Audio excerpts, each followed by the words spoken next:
সমাজের কোনো অন্যায়কে প্রশ্রয় দিবেন না। মসজিদ কমিটিগুলো শিক্ষিত মানুষদেরকে দিয়া, আলেম ওলামাদেরকে দিয়া, দিনদার মানুষকে দিয়া মসজিদ কমিটি করবেন, দেখবেন মসজিদটা খুব সুন্দরভাবে চলবে।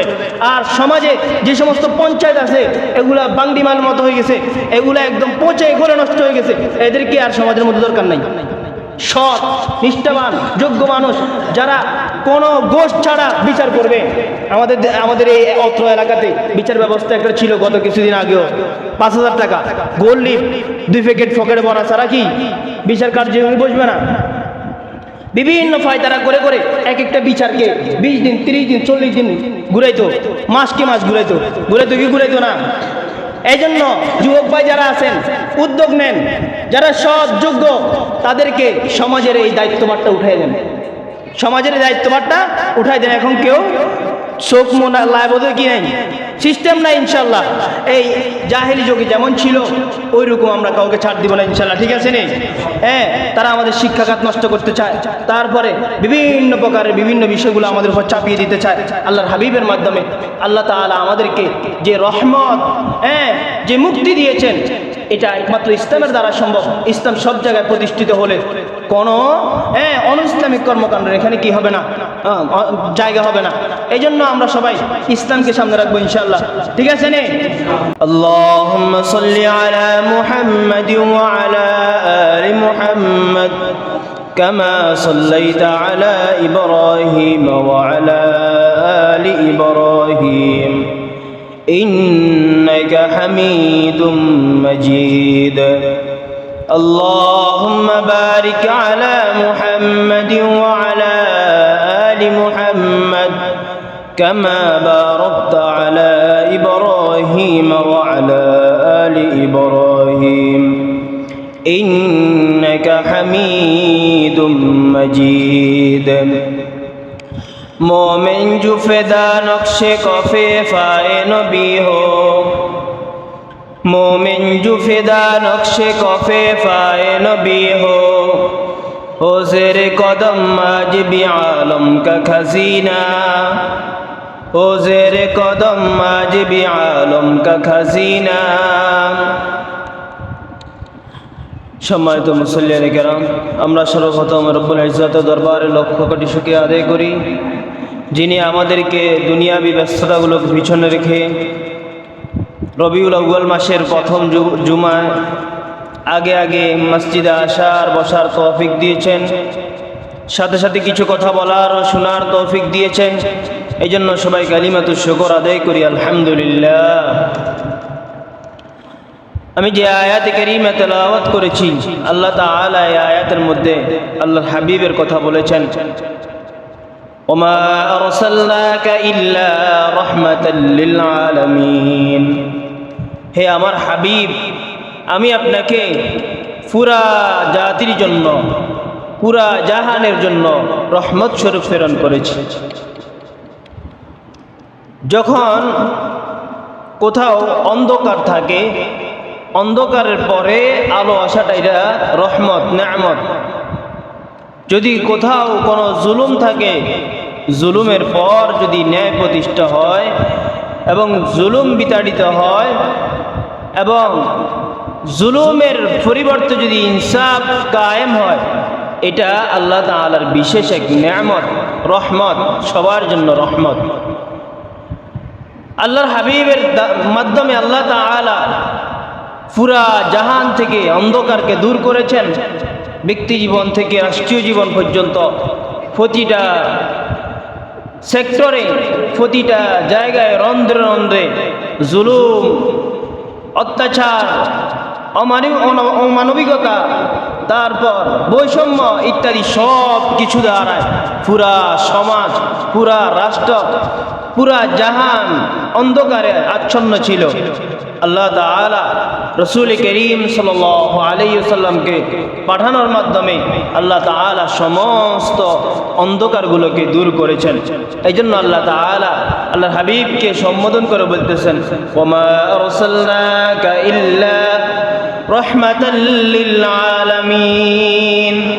হে আমার হাবিব, আমি আপনাকে পুরা জাতির জন্য রহমত হিসেবে প্রেরণ করেছি। রাসূলুল্লাহ সাল্লাল্লাহু আলাইহি ওয়াসাল্লামকে কেমন যুগে পাঠানো হয়েছিল সেই বিবরণ কোরআনে কারীমের মধ্যে আল্লাহ তাআলা কোরআনে কারীমের মধ্যে বিভিন্ন অংশে ওই জায়গার বিবরণ দিয়েছে। জাহিলি যুগটা কেমন ছিল, জাহিলি যুগের বিবরণ দিয়েছেন। জাহিলি যুগ কেমন ছিল, হযরত জাফর তাইয়ার রাদিয়াল্লাহু তাআলা আনহু এর একটা কওল যদি নকল করি তাহলে আপনাদের কাছে স্পষ্ট হবে। মক্কাতুল মুকাররমায় যখন মুসলমানদেরকে আর থাকতে দেওয়া হলো না, ওই সময় মুসলমানরা প্রথমে হিজরত করে হাবশা দেশে। ওইখানে হিজরত করার পর যখন কাফিররা জানলো যে মক্কার কিছু মুসলমান, কিছু সাহাবী ওই দেশে হিজরত করেছে, তখন এদের পিছনে পিছনে কাফিররা কিছু তাদের ওই হাবশা দেশে যায়। যাওয়ার পর বাদশাকে বলতেছে, মক্কা থেকে কিছু মানুষ আপনার এখানে ধর্ম ত্যাগ করে চলে আসছে, তাদেরকে আমাদের সুপর্দ করেন।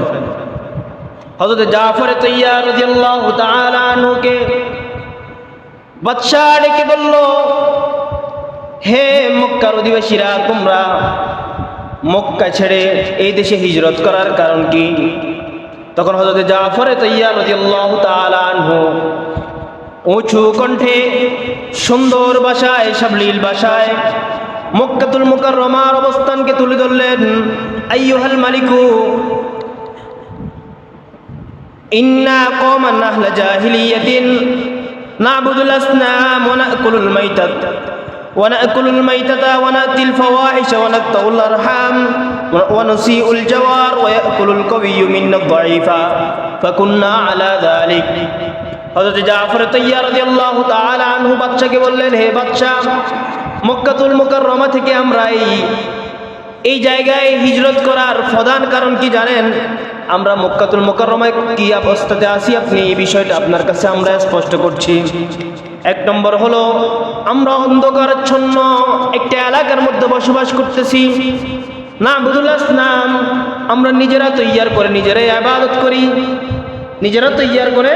নিজেরা ইবাদত করি।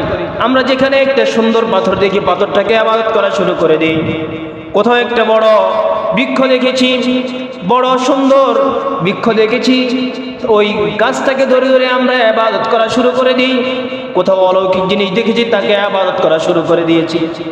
আগুন দেখেছি, আগুন জ্বালাতে পারে, আগুনের উপর আসক্ত হয়ে আগুনের ইবাদত শুরু করে দিয়েছি। এভাবে আমরা না'বুদুল আসনাম, নিজের বানানো বিষয়গুলোকে আমরা ইবাদত করতাম, নিজের হাত দ্বারা বানিয়ে তারপরে এগুলার উপাসনা করতাম। কেমন জাহিলিয়াতের মধ্যে আমরা ছিলাম? ওয়ানাকুলুল মাইতা, এবং আমরা মৃত জানোয়ার খাইতাম। এত অন্ধকারের মধ্যে ছিলাম যে আমরা কি খাইতাম? মৃত জানোয়ার খাইতাম। আর ওয়ানাতিল ফাওয়াহিশ, এবং আমরা বিভিন্ন প্রকার অশ্লীল কার্যকলাপে যুক্ত হতাম। জেনা, ব্যভিচার, এগুলা সবগুলো আমাদের কাছে ইজি ছিল। উলঙ্গ হয়ে বাইতুল্লাহ শরীফের তাওয়াফ করতাম। এভাবে হাজারো ফাহিশা, নির্লজ্জ কাজের সাথে আমাদের সম্পৃক্ততা ছিল। ওয়ানাক্তাউল আরহাম, হে বাচ্চা, মক্কাতুল মুকাররমা এমন এক পরিস্থিতিতে ছিল যেখানে আমরা আত্মীয় স্বজনের সম্পর্ক ছিন্ন করতাম। আমরা একে অপরের সাথে ভালো সম্পর্ক রাখতাম না, আত্মীয় স্বজনের খোঁজখবর রাখতাম না, সম্পর্ক ছিন্ন করতাম। এমন এক অন্ধকারের মধ্যে ছিলাম। ওয়ানুসিউল জাওয়ার, আর আমরা বিভিন্ন পাড়া প্রতিবেশী যারা আছে তাদের খোঁজ খবর নিতাম না, ভুলে থাকতাম। তাদেরকে কিভাবে হেনস্থা করা যায় ওইভাবে চেষ্টা করতাম। তারপর ওয়াকুলুল কওয়িয়্যু মিনাদ দাঈফা, আর যারা শক্তিশালী তারা সব সময় এই চিন্তা চেতনা লালন করত কিভাবে দুর্বলকে আগলে ধরা যায়, দুর্বলকে বিভিন্নভাবে জুলুম করা যায়, দুর্বলের মাল কিভাবে আত্মসাৎ করা যায়। আমাদের শক্তিশালী লোকজনের কাজ এটা ছিল। বাদশার সামনে হযরত জাফর তাইয়ার রাদিয়াল্লাহু তাআলা আনহু সুন্দর সাবলীল ভাষায় মক্কার অবস্থানগুলো যখন তুলে ধরলেন, বাদশাহ হযরত জাফর তাইয়ার রাদিয়াল্লাহু তাআলা আনহু নিজ কাফেলাকে নিয়ে কেন হাবশা দেশে সফর করলেন, হাবশা দেশে হিজরত করলেন? ওই বাদশার এই বিষয়টা বুঝে চলে আসলো। তখন মক্কার কাফেরদেরকে বাদশা উত্তরে বললেন, ফালা ওয়াল্লাহি লা উসলিমুহুম ইলাইকুমা, আমি আল্লাহ তাআলার কসম করতেছি, আমি এই কাফেলাকে তোমাদের কাছে কি করব না, হস্তান্তর করব না। তারা আমার কাছে এসেছে, আমার কাছেই থাকবে। জাফর তাইয়ার রাদিয়াল্লাহু তাআলা আনহু এভাবে আরো কিছু কথা বলেছেন। যালামুনা, তারা আমাদের উপর জুলুম করেছে। ওয়াদাইয়িকু আলাইনা, এবং আমাদের মক্কাতুল মুকাররমা, মক্কা, আমাদের এই মক্কা নামক এলাকাটাকে আমাদের উপর সংকীর্ণ করে ফেলেছে। ওয়াহালু বাইনানা ওয়া বাইনা দীনিনা, তারা আমাদের দিন মানার ক্ষেত্রে প্রতিবন্ধকতা সৃষ্টি করে, আমাদেরকে দিন মানতে দেয় না।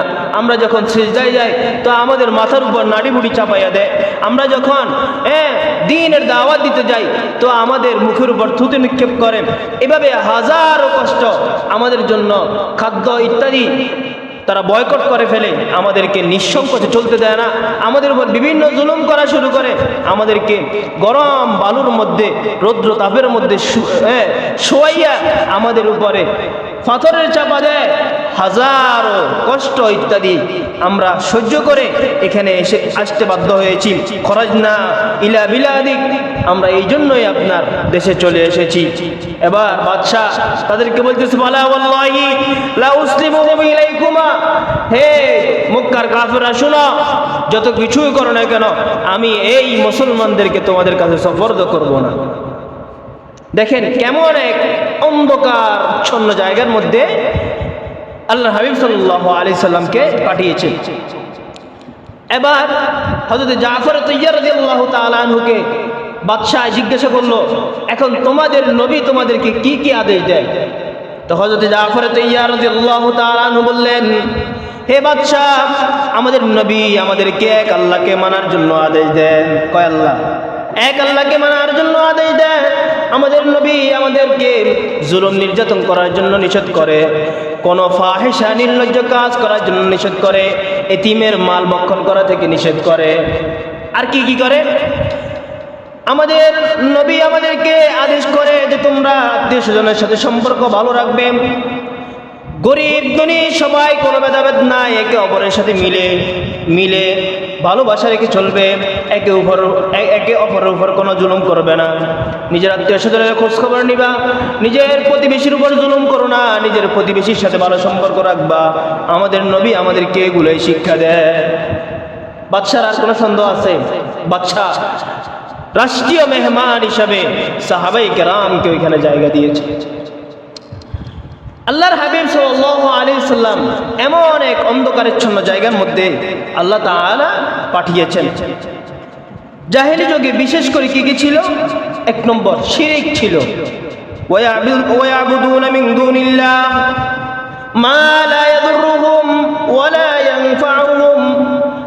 জাহেলি যুগে মানুষগুলো কি জিনিস কি করতো? এক নম্বর শিরিক করতো। শিরিক কাকে করতো? শিরিক কার সাথে করতো? আল্লাহর সাথে শরীক করতো। কোন জিনিসের ইবাদত করতো? যেই জিনিস তাদের কোনো ক্ষতিও করতে পারে না, তাদের কোনো উপকারও করতে পারে না, এমন জিনিসের ইবাদত করতো। ওয়ায়াবুদুনা মিন দুনিল্লাহ, আল্লাহ ছাড়া অন্য কারো উপাসনা করতো। মা লা ইয়াদুররুহুম ওয়া লা ইয়ানফাউহুম, এমন জিনিসের উপাসনা করত যেগুলা তাদের কোনো উপকারও করতে পারে না, যেগুলো তাদের কোনো ক্ষতিও করতে পারে না। আর কি? ওই যুগে কিছু আহলে কিতাব ছিল, নামের আহলে কিতাব ছিল, কিন্তু কামের ছিল না। নবীরা ইন্তেকালের পর বিভিন্ন মতানৈক্য সৃষ্টি হয়ে গেছে তাদের দ্বীনের মধ্যে, তারা বিভিন্ন প্রকার ফিতনার মধ্যে পড়ে গিয়েছে, এবং কি তাদের দ্বীনের মধ্যে বিভিন্ন প্রকারের শিরক ইত্যাদি ঢুকে গিয়েছে। যেমন ওই যুগে ইহুদি নাসারাও ছিল, যেগুলা নকল ইহুদি নাসারা ছিল, কোনো ভালো ছিল না। তাদের আকীদা কি ছিল? ওয়াকালাতিল ইয়াহুদু উযাইর ইবনুল্লাহ, ইহুদিরা হযরত উযাইর আলাইহিস সালাতু ওয়াস সালামকে আল্লাহ তাআলার ছেলে ভাবত। নাউযুবিল্লাহ। আল্লাহর কোনো সন্তান আছে? কুল হুয়াল্লাহু আহাদ আল্লাহুস সামাদ লাম ইয়ালিদ ওয়া লাম ইউলাদ ওয়ালাম ইয়াকুল লাহু কুফুয়ান আহাদ। আল্লাহ তাআলা আল্লাহর নবীকে বলতেছে কুল হুয়াল্লাহু আহাদ, আপনি বলেন হে নবী আল্লাহ তাআলা এক, আল্লাহ তাআলা এক, আল্লাহুস সামাদ, তিনি অমুখাপেক্ষী, তিনি কারো কাছে মুখাপেক্ষী নয়। লাম ইয়ালিদ ওয়া লাম ইউলাদ, আল্লাহ তাআলা কাউকে জন্ম দেননি এবং তার থেকেও কেউ জন্ম নেয়নি। এই যে ইহুদিরা এই শিরকের মধ্যে লিপ্ত ছিল যে তারা বলতো হযরত উযাইর আলাইহিস সালাতু ওয়াস সালাম আল্লাহ তাআলার বেটা, নাউযুবিল্লাহ। ওয়া ক্বালাতিন নাসারা আল মাসীহ ইবনুল্লাহ, এবং খ্রিস্টানরা হযরত ঈসা আলাইহিস সালাতু ওয়াস সালামকে আল্লাহ তাআলার ছেলে ভাবতো, নাউযুবিল্লাহ। এভাবে শিরকের অন্ধকারের মধ্যে তারা নিমজ্জিত ছিল। দ্বিতীয়, ভোগ বিলাস ইত্যাদির মধ্যে তারা জীবনের সব কিছু ভোগ বিলাসের মধ্যে মনে করতো যে দুনিয়াটা মস্ত বড়। এখন আমাদের কিছু নাস্তিকরা বলে না দুনিয়াটা মস্ত বড়, খাওয়া দাওয়া ফুর্তি করো। ভোগ বিলাস ক্ষমতাকেই তাদের জীবনের একমাত্র মুখ্য উদ্দেশ্য মনে করে। বর্তমানে দেখেন আমাদের দেশ থেকে স্বৈরাচার পতন হয়েছে, তারাও মনে করতো যে খাও দাও ফুর্তি করো, দুনিয়াটা মস্ত বড়। এই জন্য আপনি দেখেন পদ্মা সেতু করতে গিয়ে হাজার লক্ষ টাকা, কোটি কোটি টাকা, মিলিয়ন বিলিয়ন টাকা তারা আত্মসাৎ করেছে। বিদ্যুতের হাজার কোটি টাকা আত্মসাৎ করেছে, গত কয়েকদিন আগেও এগুলো পাশ হয়েছে। এবং কি বিভিন্ন জায়গায় একটা রাস্তার জন্য কথার কথা 1 কোটি টাকা বরাদ্দ হলে ওইখানে 1-2 লক্ষ 3 লক্ষ টাকা 5 লক্ষ টাকা ওই রাস্তা পর্যন্ত পৌঁছে না। এভাবে ওই সরকারের আমলে, স্বৈরাচার সরকারের আমলে একদম নিম্ন যে চাকর বাকর যারা ছিল, তাদের আমলারা যারা ছিল, সবাই আত্মসাদের মধ্যে 1 নম্বর হয়েছে। আত্মসাদের মধ্যে 1 নম্বর হয়েছে। এদের বিষয়টা জাহেলি যুগের সাথে মিলে যায়। এরা যখন মোদির কাছে যায় তখন বলে আমি হিন্দু, যখন ফ্রান্সের প্রধানমন্ত্রীর কাছে যায় তখন বলে যে আপনারা যেমন আমরাও তেমন, যখন আমেরিকার কাছে যায় তখন বলে আপনারা যেমন আমরাও তেমন। দুনিয়ার ভোগবিলাসকে, দুনিয়ার ক্ষমতাকেই তারা মুখ্য উদ্দেশ্য মনে করে। এটা জাহিলি যুগের লোকদের খাসিয়ত ছিল। এখনো যদি কেউ ক্ষমতাটাকেই মুখ্য উদ্দেশ্য মনে করে, ইসলাম ও মানবতাকে, সাম্য মানবিক মর্যাদাকে যদি কেউ পিছনে ফেলে, আমরা তাদের সাথে নাই। বর্তমানে একটা দল আছে, বড় দল আছে, বলে যে ইসলামের সাথে রাজনীতির সাথে কোনো সম্পর্ক নাই, ইসলামের সাথে রাজনীতির সম্পর্ক নাই। আছে নবী সাল্লাল্লাহু আলাইহি সাল্লামের বয়সের মধ্যে 23 বছর জিন্দেগি পুরোটাই রাজনীতি ছিল না? খোলাফায়ে রাশিদিনের যেই সোনালী যুগ ছিল, ওই যুগে ওনার রাষ্ট্র পরিচালনা করেন নাই। এখন মির্জা ফখরুল ইসলাম আলমগীর উনি বলতেছে কি ইসলাম আর রাজনীতি, ইসলামের মধ্যে কি রাজনীতি নাই, ইসলামের মধ্যে রাজনীতি নাই। সবাইকে বলি, বিএনপির কাছে আমি বেচা যাইনি, আওয়ামী লীগের কাছে আমি বেচা যাইনি, জাতীয় পার্টির কাছে আমি বেচা যাইনি। আমার ইসলাম যেখানে বুলন্ডিত হবে আমি সেই দলের সাথে নাই, আমার ইসলাম যেখানে বুলন্ডিত হবে আমি সেখানে নাই। তারা ইসলামকে ছোট করে, ইসলামকে মানুষের সামনে ছোট করে তারা ক্ষমতায় আসতে চায়। বিএনপি ক্ষমতায় আসতে চায়, কাকে ছোট করে? ইসলামকে ছোট করে। সেখানে যদি ওই দলের সাথে যদি কারো সম্পৃক্ততা থাকে, যখন নিজের ঈমান ও আকীদার উপর হামলা আসবে, ইসলাম ও মানবতার উপর যখন হামলা আসবে, তখন আর বসে থাকা যাবে না, তাদের সাথে সম্পৃক্ত থাকা যাবে না। লা তাআতা লি মাখলুকিন ফি মাসিয়াতিল খালিক, আল্লাহ তাআলার অবাধ্য হয় এমন কোন কথা, মাখলুকের কথা মানা যাবে না। মির্জা ফখরুল ইসলাম আলমগীর আরেকটা কথা বলেছেন যে মৌলবাদীরা কখনো ক্ষমতায় ছিল না এবং কি তাদেরকে আসতে দেওয়া হবে না। মৌলবাদী বলতে কাকে বুঝেছে জানেন? হুজুরদেরকে বুঝাইছে। তার মানে এরা নামে মুসলমান, কামে ইহুদি খ্রিস্টান, নামে মুসলমান, কামে আমেরিকার দালাল। এরা সে দালালি করে ক্ষমতায় বসতে চায়। মনে করেন হুজুররা আসলে তো এরা ইসলামী হুকুমত কায়েম করবে, ইসলাম অনুযায়ী দেশটাকে পরিচালনা করার চেষ্টা করবে। যখন বলল মৌলবাদীদেরকে আর আসতে দেওয়া হবে না, তার মানে এই বিষয়টা কি অন্তরে লাগে না আমাদের? লাগে নাই? মৌলবাদীদেরকে আসতে দেওয়া হবে না মানে ইসলামকে আসতে দেওয়া হবে না বলতেছে উনি। মৌলবাদীদেরকে আসতে দেওয়া হবে না মানে কি? ইসলামকে আসতে দেওয়া হবে না বলতেছে। তার মানে আমি মুসলমান, আমি তার কথাটা শুনে কেন বসে থাকবো দলন্ধের মতো? তার মানে সে যেটাই বলুক আমি মানি নিব, এমন হতে পারে? এমন হতে পারে না। এই জন্য দল যদি আমার নীতি নৈতিকতা, ইসলাম এবং আমাদের সাম্য মানবিক মর্যাদার বিরুদ্ধে যদি কোনো দলের অবস্থান থাকে, তাহলে আমি ওই দলকে আস্থা করে নিক্ষেপ করব, তার সাথে আমার কোনো সম্পর্ক নাই। এই জন্য সবাই ইসলামকে সামনে রাখবেন ইনশাআল্লাহ।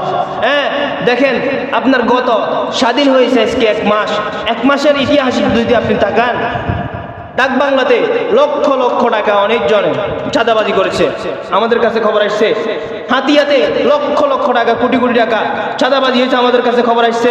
সোনাগাজীতে লক্ষ লক্ষ টাকা চাঁদাবাজি হয়েছে, আমাদের কাছে খবর আসছে। চাঁদাবাজদের কোনো ঠাঁই নেই। যারা মানুষের উপর জুলুম, মনে করেন বর্তমান যারা চাঁদাবাজি করতেছে, চাঁদাবাজি আওয়ামী লীগ করছে, তাহলে মনে করেন আওয়ামী লীগকে আমরা কি, আওয়ামী লীগের পতন হয়েছে, আওয়ামী লীগের মধ্যে বর্তমান যারা চাঁদাবাজি করতেছে তাদের কাছে কোনো, তাহলে তো আওয়ামী লীগের কোনো দোষই ছিল না। এখন যারা চাঁদাবাজি করতেছে তাদেরকে যদি আমি সমর্থন করি, তাহলে আওয়ামী লীগের কোনো দোষ আছে?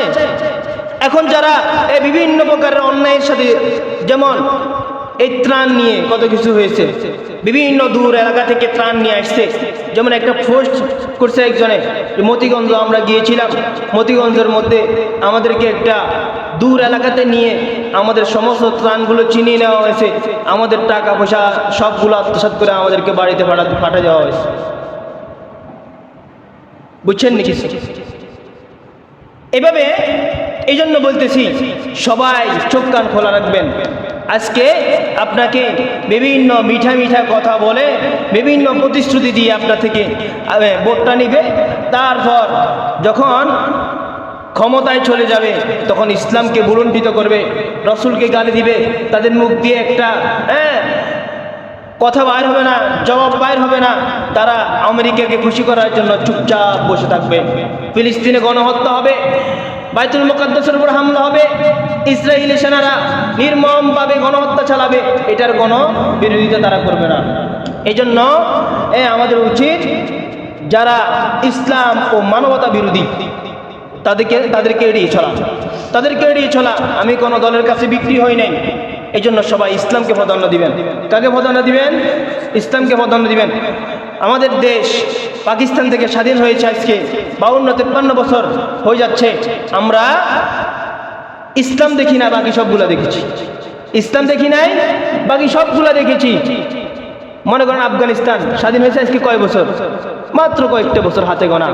কিন্তু এখন আফগানিস্তানের মুদ্রা কিয়া প্রথম স্থানে, দ্বিতীয় স্থানে আছে। আফগানিস্তান দিন দিন আগায় যেতেছে। কি জন্য? সুশাসনের কারণে। ইসলাম ভিত্তিক ন্যায় ইনসাফের রাষ্ট্র কায়েম করতেছে, এই জন্য আফগানিস্তান এত বেশি আগাইতেছে। এই জন্য সমাধান চাও যদি জীবনে মরণে, ফিরে যাও খুঁজে নাও চোখ রাখো কোরআনে। আমাদের সব কিছু সমাধান কোরআনের সংবিধান। পৃথিবীতে প্রথম যে সংবিধান উপহার দিয়েছে সেটা হলো আল্লাহর সংবিধান, কোরআনের সংবিধান। আর কেউ সংবিধান উপহার দিতে পারে নাই। তন্ত্রমন্ত্র দিয়ে রাষ্ট্র চলবে না, একমাত্র সংবিধান আল কোরআন। সংবিধান কি? আল কোরআন। কোরআন দিয়ে যখন রাষ্ট্র চলবে তখন কি হবে জানেন? তখন কি হবে? আল্লাহ রসুলকে আল্লাহ তাআলা এই জন্যই পাঠাইছেন, ওমা আরসালনাকা ইল্লা রাহমাতাল লিল আলামিন। আমি আপনাকে, হে রাসূল, আপনাকে আমি সমস্ত জাহানের জন্য রহমত স্বরূপ প্রেরণ করেছি। সমস্ত মানুষ যখন কুফরির মধ্যে নিমজ্জিত ছিল, আল্লাহ তাআলা রসুল মুহাম্মদুর রাসূলুল্লাহ সাল্লাল্লাহু আলাইহি সাল্লাম এসে বললেন, ওয়া'বুদুল্লাহ ওয়া লা তুশরিকু বিহি শাইআ। হে আল্লাহ তাআলার বান্দারা, তোমরা আল্লাহ তাআলার ইবাদত করো, তার সাথে কোনো কিছুকে শরীক করো না। আগুনের ইবাদত করো না, গাছপালার ইবাদত করো না, নিজেদের বানানো মূর্তির ইবাদত করো না। ইবাদত হবে কার? আল্লাহ। এইটাই আল্লাহ রাসূল সাল্লাল্লাহু আলাইহি সাল্লাম শিখিয়েছেন। তারপর সমাজের রন্ধ্রে রন্ধ্রে বৈষম্যতা ছিল, যে এমন এক সময় ছিল যে যদি তমুক বংশের হয় তাহলে তাকে গুরুত্ব দেওয়া হবে, আর তমুক বংশের হলে তাকে কোনো গুরুত্ব দেওয়া হবে না। তমুক বংশের লোক সারা জীবন গোলামি করবে, আর তমুক বংশের লোক সারা জীবন কি থাকবে? বাদশা থাকবে। হ্যাঁ, রাজতন্ত্র ছিল যেখানে নিচু যে সমস্ত ফজারা ছিল, ফজাদের কোনো গুরুত্ব দেওয়া হতো না। আল্লাহর হাবিব সাল্লাল্লাহু আলাইহি সাল্লাম আসার পর আল্লাহ তাআলা কোরআনে কারীমের একটি আয়াত নাযিল করেছেন, ইন্না খলাকনাকুম মিন যাকারিন ওয়া উনসা ওয়া জাআলনাকুম শুউবান ওয়া ক্বাবাইলা লিতাআরাফু। আমি আল্লাহ তোমাদেরকে এক পুরুষ এবং এক নারী থেকে সৃষ্টি করেছি, আর তোমাদেরকে গোত্রে গোত্রে বিভিন্ন শাখা প্রশাখায় বিভক্ত করেছি, তোমরা একে অপরকে চিনার জন্য। একে অপরকে চিনার জন্য আল্লাহ তাআলা গোত্রে গোত্রে ভাগ করেছেন। এখন আমি যদি বলি যে সাদা চামড়াওয়ালারা ভালো, কালো চামড়াওয়ালারা ভালো না, হ্যাঁ বাংলাদেশের মানুষ ভালো, সৌদি আরবের মানুষ ভালো, তমুক দেশের মানুষ ভালো না, আফ্রিকার ওরা কালো কেন, ওরা ভালো না? হ্যাঁ, আল্লাহ তাআলা কারা ভালো ওটা আল্লাহর হাবিবের মাধ্যমে কোরআনে কারীমের মধ্যে একটি আয়াত নাযিল করেছেন, ইন্না আকরামাকুম ইনদাল্লাহি আতকাকুম। আল্লাহ তাআলার কাছে তোমাদের মধ্যে সম্মানী ওই ব্যক্তি যে ব্যক্তি বেশি বেশি আল্লাহ তাআলাকে ভয় করে। বেশি বেশি কাকে ভয় করে? তাহলে দেখেন, যে সমস্ত লোকেরা মনে করত সাদা হলে সম্মানী, তমুক বংশের হইলে সম্মানী, তমুক গোত্র হলে সম্মানী, তাদের এই বিষয়গুলোকে চুরমার করে দিয়েছে, দিছে কি দিয়ে নাই? হ্যাঁ, আল্লাহর হাবিবের মাধ্যমে এই বৈষম্যতাকে ভেঙে চুরমার করে দিয়ে বলছে যে কালো হোক দলা হোক সেইও মানুষ, তুমিও মানুষ, তার অধিকার যেটা তোমার এই অধিকারও সেইটা। হ্যাঁ, সে এই ইউরোপের হোক না কেন, সে আফ্রিকার কালো মানুষ হোক না কেন, এইভাবে যেই যেই শুভ্র চামড়াওয়ালা হোক, কালো চামড়াওয়ালা হোক, সবার অধিকার এক। ওয়াজআলনাকুম শুউবান ওয়া ক্বাবাইলা লিতাআরাফু। আমি আল্লাহ তোমাদের গোত্র গোত্র, দেশ দেশ, বিভিন্ন এলাকা, বিভিন্ন অঞ্চলগুলো কেন বিভক্ত করেছি? একে অপরকে চেনার জন্য। সব এলাকার নাম যদি নোয়াখালী হয় তাহলে একে অপরকে চিনবে না। সব এলাকার নাম যদি ফেনী হয় কেউ কাউরে চিনবে না। সবাই নাম যদি আব্দুল্লাহ হয় কেউ কেউরে চিনবে না। এই জন্য কারো নাম আব্দুল্লাহ, কারো নাম আব্দুর রহমান, কারো নাম ফাতেমা, কারো নাম কুলসুম, হ্যাঁ কারো নাম এভাবে এভাবে আল্লাহ তাআলা বিভিন্ন প্রকারের গোত্রে, কোন গোত্রের নাম কুরাইশ, কোন গোত্রের নাম বুইয়া, কোন গোত্রের নাম মিয়া। এই জন্য মিয়ারা বুইয়াকে চিনে, বুইয়ারা মিয়াকে চিনে। যদি সবাই বংশের নাম যদি কুরাইশ থাকতো তাহলে কুরাইশের কোনো কি বিশেষত্ব থাকতো না। যদি সবাই ধনী হতো তাহলে কেউ গরিব থাকতো, গরিবের কোনো আরেকজন গরিব হয়েছে বিধায় আমি ধনী। যদি সবাই ধনী হতো, হ্যাঁ আমার কে ধনী কর, সবাই ধনী হলে ধনী শব্দটা আসতো। এখন আমি গরিব বিধায় আপনি ধনী। এই জন্য আল্লাহ তাআলা এটা বিভক্তি কেন করেছে? একে অপরকে চিনার জন্য। হ্যাঁ, আল্লাহ তাআলা এটা একটা দুনিয়ার নিজাম এভাবে করেছে। এই জন্য কেউ কাকে ছোট মনে করা দরকার নাই এবং কি উচিত নয়। এই যে নামাজের কাতারের মধ্যে কেউ কোটিপতি বসে আছে, কেউ লাখপতি বসে আছে, কেউ দোতলা বিল্ডিং এর মালিক বসে আছে, কেউ সলের ঘরের মালিক বসে আছে, হ্যাঁ সবাই কিন্তু একই কাতারে। মসজিদের কাতারে যেমন আমরা সাম্যতা বাজিয়ে বৈষম্যতা দূর করে একসাথে বসেছি, আমরা এলাকাতে ওইভাবে থাকবো। সবাই চেষ্টা করবো তো ইনশাল্লাহ। আল্লাহর হাবিব সাল্লাল্লাহু আলাইহি সাল্লামকে আল্লাহ তাআলা দুনিয়াতে পাঠাই এই সাম্যতাকে আল্লাহ তাআলা রাসূলুল্লাহ সাল্লাল্লাহু আলাইহি সাল্লামের মাধ্যমে কি করেছেন? প্রতিষ্ঠিত করেছেন। যেটা আল্লাহ তাআলা কোরআনে কারীমের মধ্যে বলতেছেন, ওয়াযকুরু নি'মাতাল্লাহি আলাইকুম, ওয়াযকুরু নি'মাতাল্লাহি আলাইকুম। তোমাদের উপর আল্লাহ তাআলা যে নিয়ামত দিয়েছে তা তোমরা কি করো? হ্যাঁ স্মরণ করো। ইয কুনতুম আদাআন, যখন তোমরা কি দুশ্মন ছিলে, পরস্পর দুশ্মন ছিলে, ভাই ভাই দুশ্মন ছিল, পাড়া প্রতিবেশী এক গোত্র আরেক গোত্রের দুশ্মন ছিল, সারা জীবন খালি কি করতো? যুদ্ধ বিগ্রহ এগুলো কি লেগে থাকতো। এই মৃত্যুবরণ করার সময় ওসিয়ত করে যেত, তমুক গোত্রের সাথে যে আমাদের যুদ্ধ চলাকালীন ছিল ওই যুদ্ধ যাতে জীবনে বন্ধ না হয়। জাহেলি যুগে এমন এক পজিশন ছিল। আল্লাহ তাআলা কি বলতেছে? রাসূলকে পাঠিয়ে কি করছে? ইয কুনতুম আদাআন ফাআল্লাফা বাইনা কুলুবিকুম, তোমরা পরস্পর দুশমন ছিলে, আল্লাহ তাআলা তোমাদের উভয়ের অন্তরকে কি করে দিয়েছে? একে অপরের অন্তরের মধ্যে ভালোবাসা সৃষ্টি করে দিয়েছে। মনে করেন যদি আমাদের একে অপরের সাথে দুশ্মন থাকতো, হ্যাঁ, আমরা যদি বলতাম যে ওই ব্যক্তি সোনার ঘরওয়ালা, আমি টিনের ঘরওয়ালা, ওই ব্যক্তি দোতলা বিল্ডিংয়ের মালিক, আমি একতলা বিল্ডিংয়ের মালিক, তার সাথে আমি বসে নামাজ পড়বো না, এই জিনিসটা যদি হইতো তাহলে সুন্দর লাগতো? আল্লাহ তাআলা বলতেছেন ইজ কুনতুম আদাআন ফাআল্লাফা বাইনা কুলুবিকুম, তোমরা একে অপরের দুশমন ছিলা, আমি আল্লাহ তোমাদের কলবটাকে নরম করিয়ে দিয়েছি, একজন আরেকজনের প্রতি ভ্রাতৃত্ববোধ আমি সৃষ্টি করে দিয়েছি। একজন আরেকজনের প্রতি ভ্রাতৃত্ববোধকে সৃষ্টি করেছেন আল্লাহ, সৃষ্টি করেছেন। এই মানুষের অন্তরটা আল্লাহ তাআলা দুই আঙ্গুলের মধ্যখানে, ইউকাল্লিবু হাইসু ইয়াশা, আল্লাহ তাআলা যেভাবে চায় এই অন্তরটাকে পরিবর্তন করতে পারেন। আল্লাহ তাআলা আগে দুশ্মনী ছিল, এখন একে অপরের মধ্যে ভ্রাতৃত্ববোধ সৃষ্টি করে দিয়েছেন। তাহলে ভ্রাতৃত্ববোধকে সৃষ্টি করে দিয়েছেন আল্লাহ তাআলা, সৃষ্টি করে দিয়েছেন আল্লাহ রসুলের মাধ্যমে। আল্লাহ রসুল দুনিয়াতে এসে এভাবে ভ্রাতৃত্ববোধ সৃষ্টি প্রতিষ্ঠা করেছেন। তারপর কি ন্যায় আর ইনসাফ প্রতিষ্ঠা করেছেন। এই জন্য আমাদের উচিত কি আল্লাহ রাসূল সাল্লাল্লাহু আলাইহি ওয়াসাল্লাম যে সমস্ত বিষয়গুলা কি করেছেন, প্রতিষ্ঠিত করে গিয়েছেন, এগুলো আমরা প্রতিষ্ঠা করা, যেগুলা আমাদের সমাজ থেকে বিলুপ্তি ঘটেছে। যেমন রাষ্ট্রের মধ্যে নির্দিষ্ট কেউ নামবে কেউ উঠবে, এই জিনিসটা আমরা বাদ দিয়ে দিতে হবে। কি ভাই, আওয়ামী লীগকে বাদ দিয়ে বিএনপিকে ক্ষমতা আনতে হবে, বিএনপিকে বাদ দিয়ে আওয়ামী লীগকে ক্ষমতা আনতে হবে। তাহলে ইসলামকে ক্ষমতা আনার জন্য চিন্তাটা কে করবে? হ্যাঁ, ইসলামকে ক্ষমতা আনার জন্য যদি আমরা মুসলমান চেষ্টা না করি, কে করবে? কে করে দিবে? আমেরিকা আসি আমার দেশে ইসলাম প্রতিষ্ঠা করবে, ভারত আসে আমাদের দেশে ইসলাম প্রতিষ্ঠা করবে? কেউ করবে না, কেউ করবে না। এবারে ধরেন আরেকটা বিষয়, আল্লাহ রসুলকে আল্লাহ তাআলা কেমন জাহেলি যুগে পাঠাইছেন? এমন জাহেলি যুগে পাঠাইছেন যে জাহেলিয়তের যুগে শিক্ষা ছিল না। কে ছিল না? শিক্ষা ছিল না। জোরে বলেন, কে ছিল না? শিক্ষা ছিল না। কেন শিক্ষা ছিল না? যদি শিক্ষা থাকতো তাহলে যে সমস্ত হোমরা গোলাম বানিয়ে রেখেছিল তারা গোলাম বানিয়ে রাখতে পারতো না। শিক্ষিত মানুষ কখনো গোলামি করে না। শিক্ষিত মানুষের চোখ কান খোলা, যা আমি সবকিছু জানি বুঝি, আমি কেন আরেকজনের গোলামি করব? বুঝছেন? এই জন্য শিক্ষা থেকে দূরে রেখেছিল। বর্তমান আমাদের স্কুলের শিক্ষাটাকে একদম নিচে নামিয়ে দিয়েছে। আমাদের শিক্ষা সিলেবাসে কি আছে? আলু ভর্তা কিভাবে বানায় আছে, আলু ভর্তা কিভাবে বানায় ওইখানে আছে। তারপর এই দশম শ্রেণীর বইতে একজন আমাকে গত পরশুদিন বলতেছে যে হুজুর আমার ভাই কয়জন, আমার বোন কয়জন, এইগুলো আমাকে এখানে প্রশ্ন উত্তর দিতে বলতেছে। তারপর আমি দশম শ্রেণীতে পড়ি বা নবম শ্রেণীতে পড়ি, আমার বইতে আছে কি আমাকে উত্তর লিখতে বলতেছে যে তুমি তোমার ফ্যামিলিতে তোমার পিতামাতাকে কত টাকা মাসিক হেল্প করো। এই জিনিসটা এখানে আসলে আনার দরকার আছে।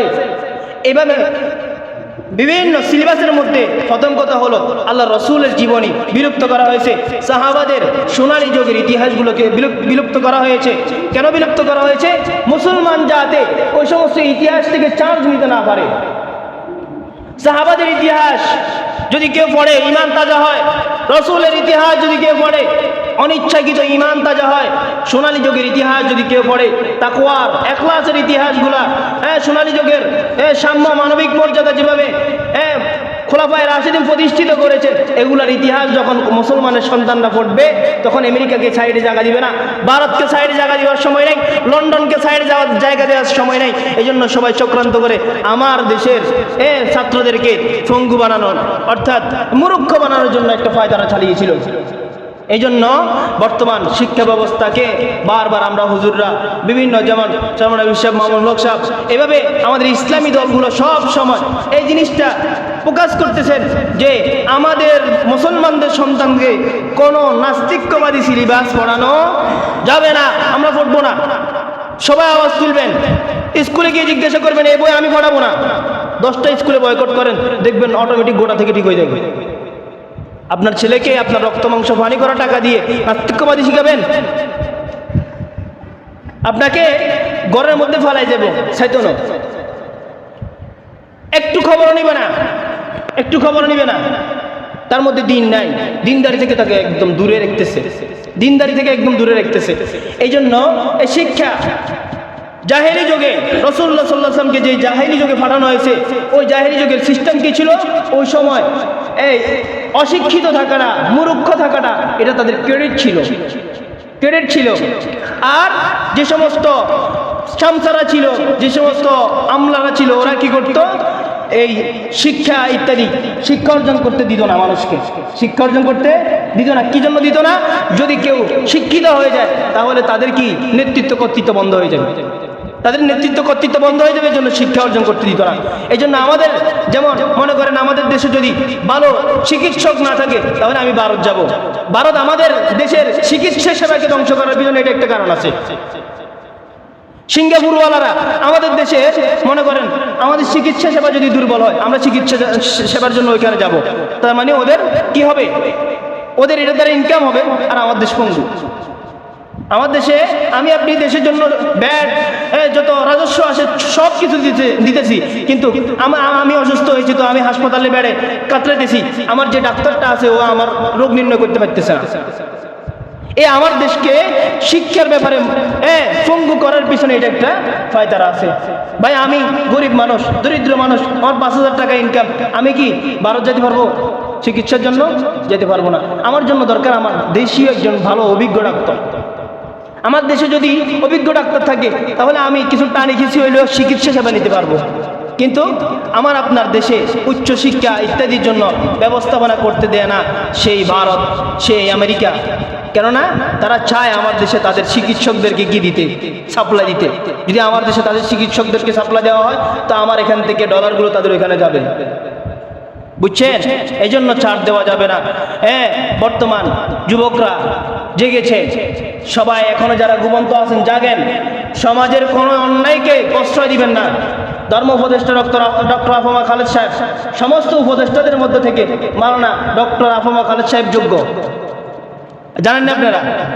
যিনি আমাদের ধর্ম উপদেষ্টা বর্তমান, উনি বলছে মসজিদ কমিটিগুলো শিক্ষিত মানুষদেরকে দিয়া, আলেম ওলামাদেরকে দিয়া, দিনদার মানুষকে দিয়া মসজিদ কমিটি করবেন, দেখবেন মসজিদটা খুব সুন্দরভাবে চলবে। আর সমাজে যে সমস্ত পঞ্চায়েত আছে এগুলা বাংডিমার মতো হয়ে গেছে, এগুলা একদম পচে গলে নষ্ট হয়ে গেছে, এদেরকে আর সমাজের মধ্যে দরকার নাই। সৎ নিষ্ঠাবান যোগ্য মানুষ যারা কোনো গোষ্ঠ ছাড়া বিচার করবে। আমাদের এই অত্র এলাকাতে বিচার ব্যবস্থা একটা ছিল গত কিছুদিন আগেও, 5,000 টাকা গোল্ড লিপ 2 প্যাকেট ফকেটে বনা ছাড়া কি বিচার কার্যে উনি বসবে না।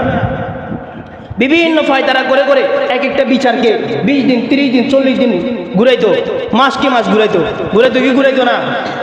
এই জন্য যুবক ভাই যারা আছেন উদ্যোগ নেন, যারা সৎ যোগ্য তাদেরকে সমাজের এই দায়িত্বভারটা উঠাই দেন, সমাজের দায়িত্বভারটা উঠাই দেন। এখন কেউ চোখ মোনা লাইবোধের কি নাই, সিস্টেম নাই ইনশাল্লাহ।